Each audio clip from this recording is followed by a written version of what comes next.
Welcome to the Good Reading Podcast, proudly sponsored by Book People Gift Cards. A Book People gift card is the perfect gift for readers of all ages.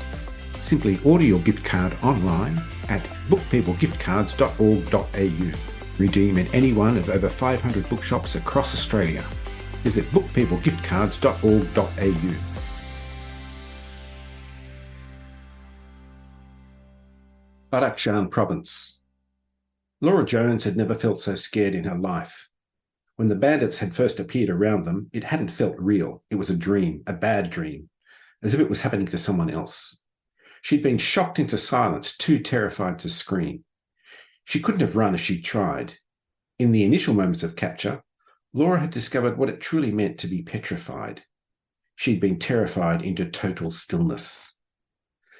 The men who had captured them had roguish smiles and laughed with each other, seemingly delighted with their prize.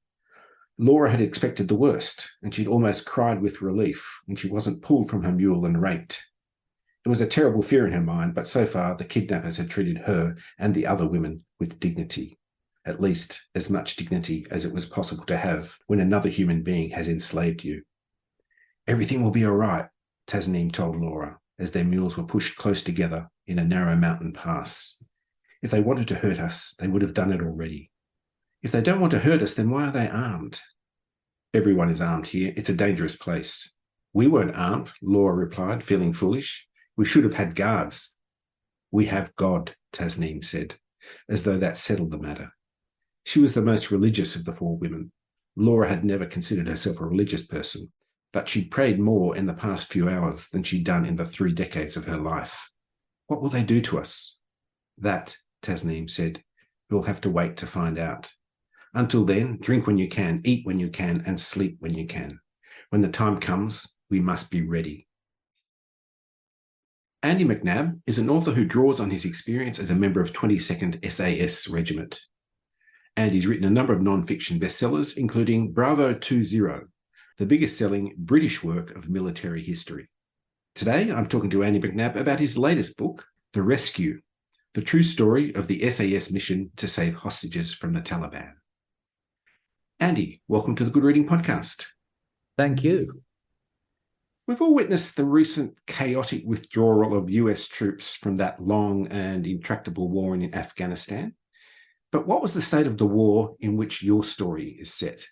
It was proactive and quite productive at that stage. This is the story set in 2012, in particular in Northern Afghanistan, where there wasn't that much of a huge military presence up there. But at that time, 2012, I was actually an advisor for the UK's Ministry of Defence. So for those two post 9/11 wars, I'd go to trips to initially Iraq and then after that Afghanistan to spend time with infantry battalions. And basically it was all about their operational requirement, what they need on the ground today, rather than, like a whole sort of like all corporate processes, it takes a while for you to get to the point where somebody's going to buy something, whether it's something to do with with the weapons they carried or the kit or, anything that they needed on the ground and make them operate. And even at those, if you like, early stages, 2012, there was moves going on, that initial moves to train and in fact raise the Afghan National Army so they get to the point of handover. And so there was still a lot of efforts going on to train them, and it was looking good. Actually, it was looking good. Many Afghans were joining the Afghan National Army. There was lots of facilities, lots of money and training to get them up to the standard. So things were looking good. And the destination for this rescue, the rescue that occurs in your story, lies in Badakhshan province in the northeast of Afghanistan. What kind of physical challenges does that area present? Very mountainous. When we think of Iraq and Afghanistan, we get sort of caught up in, because we see a lot of sand or what we call the green zone, where the canals are, where the particularly sort of poppies are grown. But actually up in the area, it's bordered by many of the what are called the stands, the different countries, and particularly China as well. And it's very, very mountainous. So for, just not for this past campaign, but for literally centuries. It's, everybody's tried to dominate that ground. And have been really unsuccessful, so there's hundreds of years of tunneling that's been dug by different sort of resistance groups to whatever the invader was at that stage. So it's quite impregnable. Hence, one of the reasons why, hostages will be taken to those areas, because they're quite easy to defend. The story revolves around a couple of different characters. The first one I'll bring up is Laura Jones. She's part of a group of kidnapped NGO workers, and the story is partly told through the eyes of Laura. Who is Laura Jones, and how did she come to be on a lonely mountain road in Badakhshan province? There's a lot of people that volunteer to go and work for NGOs at a real sort of humanitarian level, whether it's what we tend to think of healthcare and giving shelter and all that, but people go there.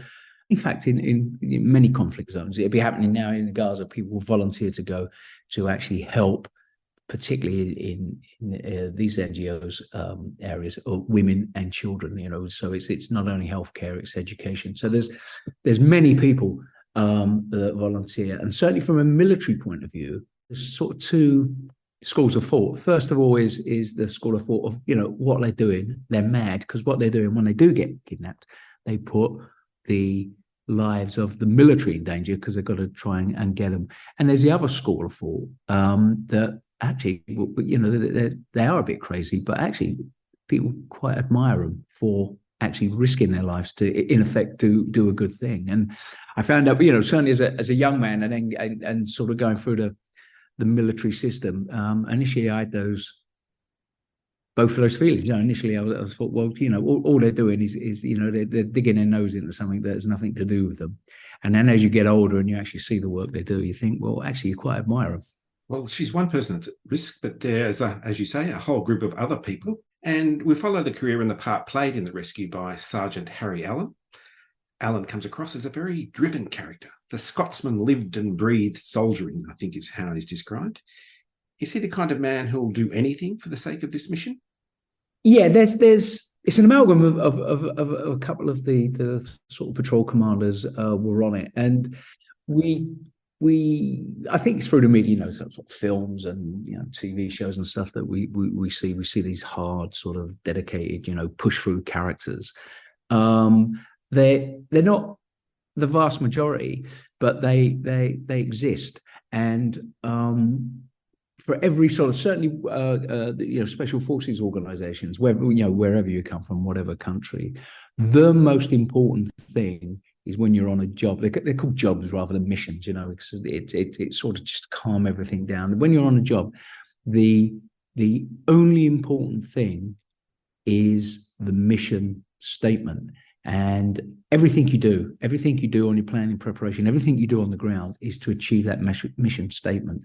And for something like this, it would be simply to rescue the hostages. And that's it. And then you've got people like Harry that have got the capability to just focus on that. Just that one and only sentence, and then push through. And they're the sort of people that you want, particularly on the ground, because of no matter what, the mission statement is continuing, no matter what. And these kinds of operations involve the US Navy SEAL Team 6 and the SAS. Allen is part of an elite group of operatives, all with various skills. But what kind of leadership is required of Sergeant Allen in order to make this job a success? It's not only that sort of focus on the mission statement. It's actually there's a man management element to it as well. So as in all these conflicts since we've, from First World War basically onwards, after the First World War, we don't fight sovereign wars anymore. We're not particularly worried about an invasion into our, in our own back garden. So we've tend to, post Second World War, fight these in effect wars of choice, political wars. So and then from that there's a lot of, if you like, amalgamation of troops, because different troops or different organizations will have different assets, and different countries different assets. For decades there's a huge amount of cross training and cross sort of filtering of special forces groups, both within the United States and in the UK. So there'll be organizations will send, like the Special Air Service will be sending people to Delta Force SEAL teams for a couple of years. They will, become part of their what they call their order of battle, and they'll be sending people to us. So there's a lot of cross training. People know a lot of people to try and get this, if you like, this political sense out of the way and try to work as one group. But as what happens in all these organizations, there's people who they think they should be on the job, and all this sort of stuff goes on. So on the ground, and certainly during the plan preparation, there's got to be sort of a bit political as well, to make sure that everybody's working together. When we look at these types of actions, whether they're in a war zone, or whether there might be a terrorist sort of event that happens, and whatever country's special forces go in to do something, that that's the tip of the spear. Nothing happens without information. The most powerful weapon in any job that goes on is the information that you've got to go in and do it. And sometimes it's great information, sometimes intelligence suggests, which means they're not sure. But that's the reason why you have special forces, because they can go in with a minimum amount of information. But the more information you got, the better. So you have what you call your reps. So you'd have your intelligence service reps, who works with the CIA rep in Bagram, which was a large military airbase outside of Baghdad. And obviously there's all the information's come out now of the CIA prison there and all that sort of stuff that was going on.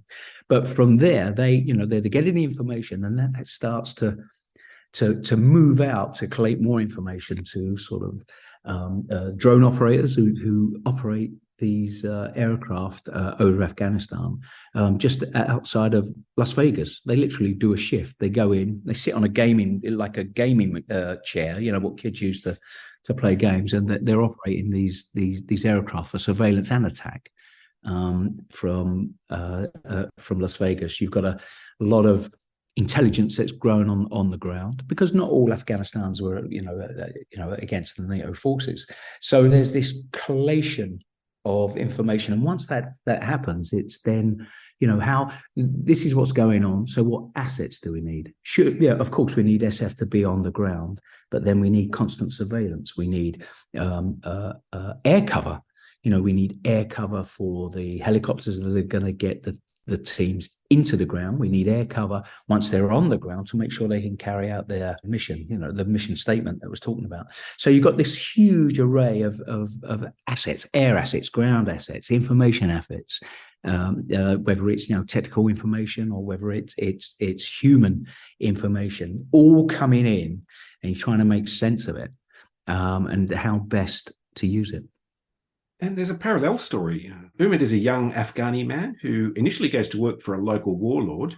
He's not Taliban yet, but how did Umid come to be involved in this kidnapping? A lot of these things, certainly what happens is it's about money.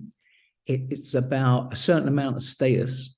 Because we've got to remember that if you're a farmer, the cash crop of the country, of course, is opium. So there's been a lot of eradication going on, and then so what you've got literally, you grow something like watermelon, what I mean? So everybody's growing watermelon. You can get 2 crops a year out of watermelon.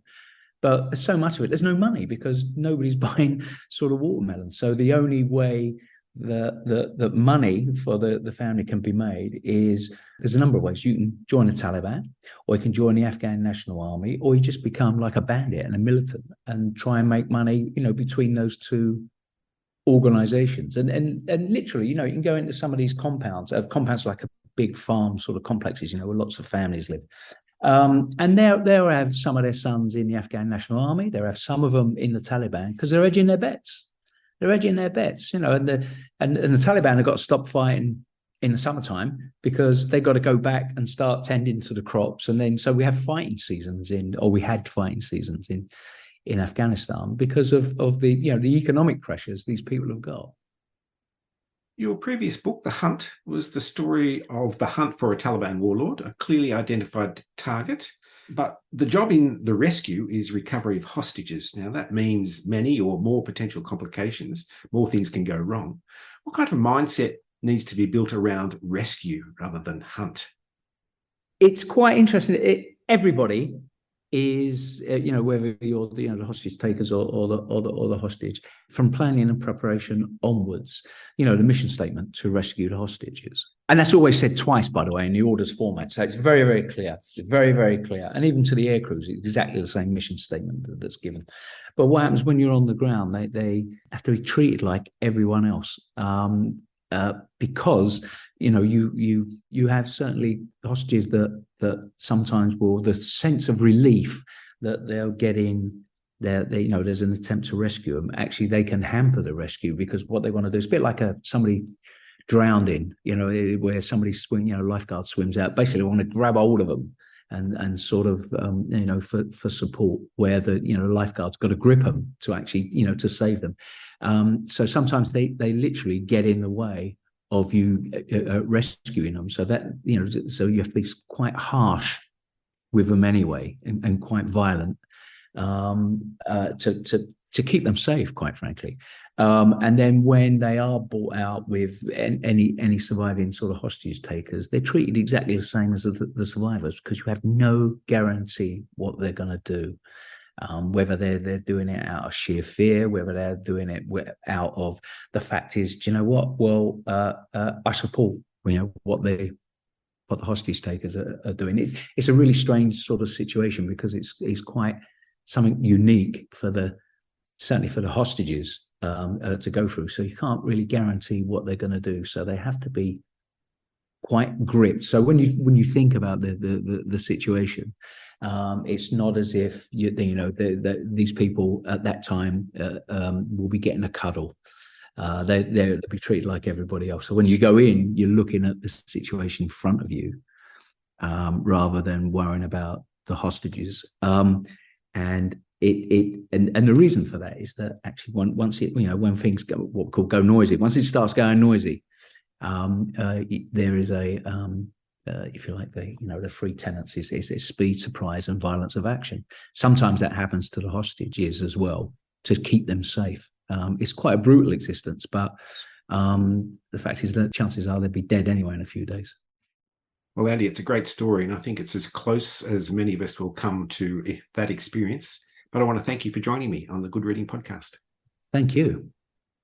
I've been talking to Andy McNab about his new book, The Rescue, the true story of the SAS mission to save hostages from the Taliban. It's published by Welbeck, and you can find it at goodreadingmagazine.com.au. My name's Greg Dobbs, and thanks for listening.